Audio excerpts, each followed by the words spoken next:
let's move on to the Orange Bowl. Kyler Murray's Sooners are a 14-point underdog tomorrow against Alabama. The Heisman Trophy winner has led the Sooners to the playoff, but the QB has options for his future.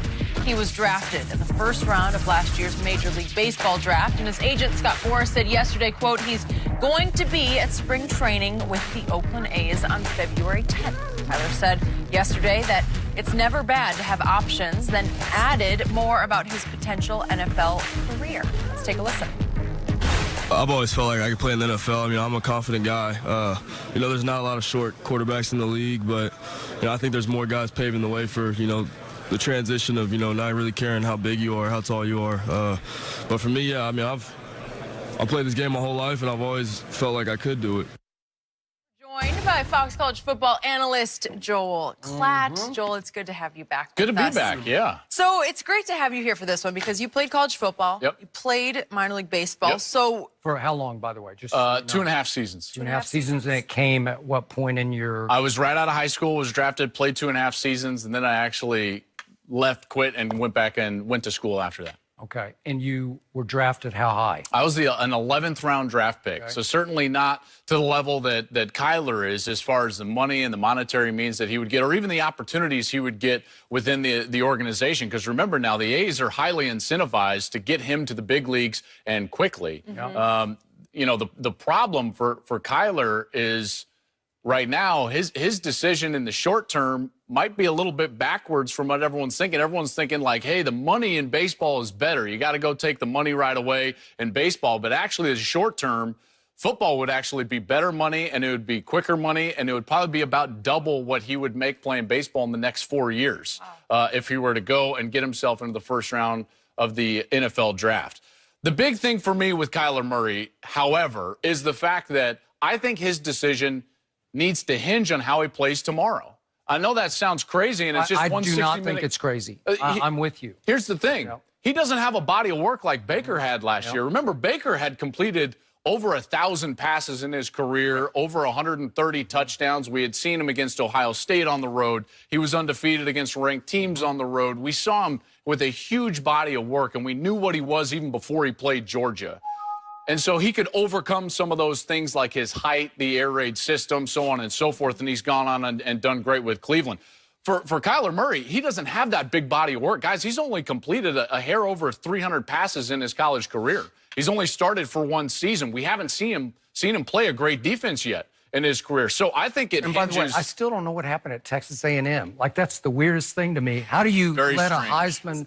I don't know, but go ahead. Very strange. Yeah. You're right. That could be a whole other segment. But I do think that if he plays well, and I'm not saying that they have to win. I'm just saying that if he plays well, I think he can get himself into the first round.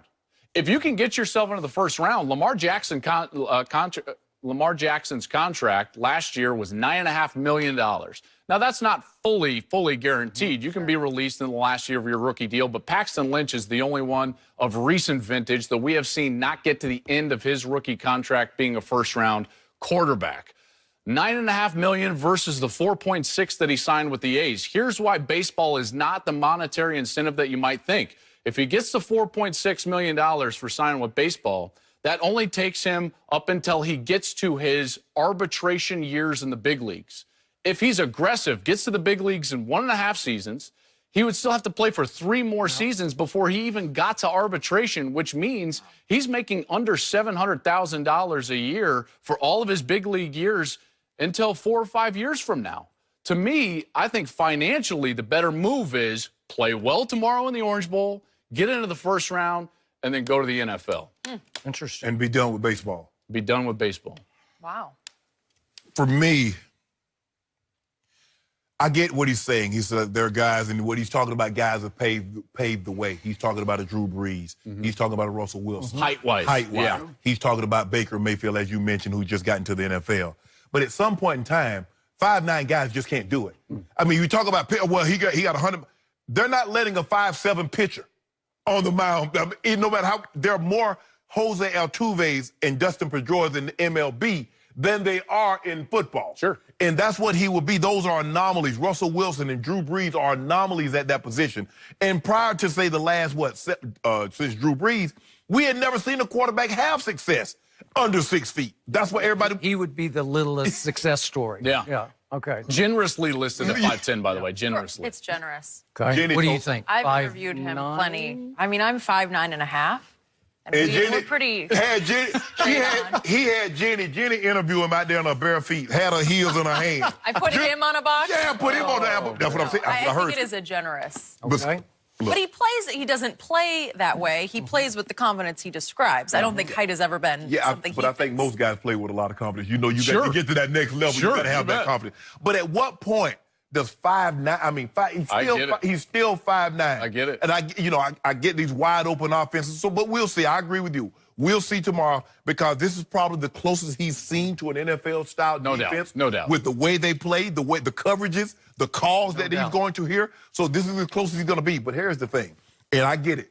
In his first 4 years, he can make a lot of money. But normally, once you start getting to, say, like age 30, in the NFL, they start decreasing pay. Bryce Harper turned down $300 million. It's the exact opposite. I don't know the football player that's turning down $300 million. I don't know the football player turning down $200 million, Skip. There's never been an NFL player make $300 million in his career. Peyton Manning is the most at a quarter of a billion. Think about it, McCutcheon. He had his worst season, hit like 240. Yeah. He got 2 years at $32 million. They're not giving you that in the NFL. Now, you got to get there, though. He paid a lot of dues to get to that You got to get there. But here's the thing. Pittsburgh paid him. San Fran gave him some money. Yeah. So it's not like he just all of a sudden said, you know what, at 32. No, Andrew McCutcheon made money along the way. Look at these contracts. Look at Giancarlo Stanton. A-Rod made $400 million. Yeah. You ain't making $400 million. I don't care how good he is. A quick stat on just you're talking about lifetime money now, Yes. and that's a different conversation. I'm talking about in the short term, the NFL is actually the bigger financial windfall for Kyler Murray. In the life of an MLB baseball player, you're much more likely to make $100 million in your career. In fact, there's well over 100 players in the history of baseball that have made over $100 million in their career. There's only 29 in the history of the NFL that have made over $100 million in the National Football League, and nobody has topped $300 million. Obviously, A-Rod's gone north of $450 million. So career-wise, you're absolutely right in the long term. Okay, point of order. Kyler, as much as I love him as a football player, his college baseball stats do not scream star. Okay. Surefire star. You know, like Hall of Fame Right. production, where you just say, that kid's He's not batting 350 with 25 homers. just not. But Billy Bean's a shrewd operator, and he is betting on the come. He is seeing the speed. He's got power for little man size. He's got that short, powerful pop stroke. Yep. But now we're back to the old cliche, money can't buy happiness. I agree. still believe Kyler will be much happier playing football than baseball. Football's more fun to play in I believe bursts. you're right. Like the game day Saturday for him is just everything, and game day Sundays would be, they're just special. You know how it is. It's just 100%. You can't you preaching can't the ever choir. Baseball crowds do What do not you like know football more? crowds. You like playing football more? I've loved football my entire life. I was a better baseball player, which is why I played it out of high school. But every single night when I went to the park or went to 3 o'clock BP, I would yearn for a football game. I would yearn for the lights of a football game. That's fascinating. Kyler Murray can be as good as Russell Wilson. He's shorter than Russell Wilson, which is scarier than anything we've talked about. Yeah, right. But Kyler Murray plays with what I call athletic dignity, like serenity, arrogance, if you will, athletic arrogance. His body language is so confident, albeit against Big 12 defenses for the most part, but he just looks like he believes with all his heart and soul that he was born to do this. And you're going to see him. He will not be scared against Alabama. Nope. Oh, I believe it. Yeah, he will operate just the way he operated against Army or whoever else that you want to say, against Lane Kiffin's team in the opener. He'll just operate the same way because he believes, because his father played college football, that he was just born to do this. And that's what I love about him, which is why I would encourage him to play football, because I believe it'll make him shorter term happier. To your point, you're right. And you went through the wars that are the NFL, and you know what it did to your body. Yeah. And it will do the same thing to his body if, in fact, he becomes a starting Hip pops, quarterback. knees pop. He will. But here's the thing, the biggest thing. How do you go from, Joel, winning the Heisman Trophy, everybody got the band behind you telling you how great you are, to picking up your own bat and balls, Oh. carrying your own gloves, and riding the bus? I don't know. You ride first class now. Yeah, you don't ride for. I don't care how great a baseball player you are. You go to the minors, you ride that same Bluebird bus, the school bus, with some trailway. Now that they took the trailway off the side, that's what you ride. Tim Tebow is riding it because he was forced to ride it. Yep. Okay? It's not glamorous. I can just tell you that right now.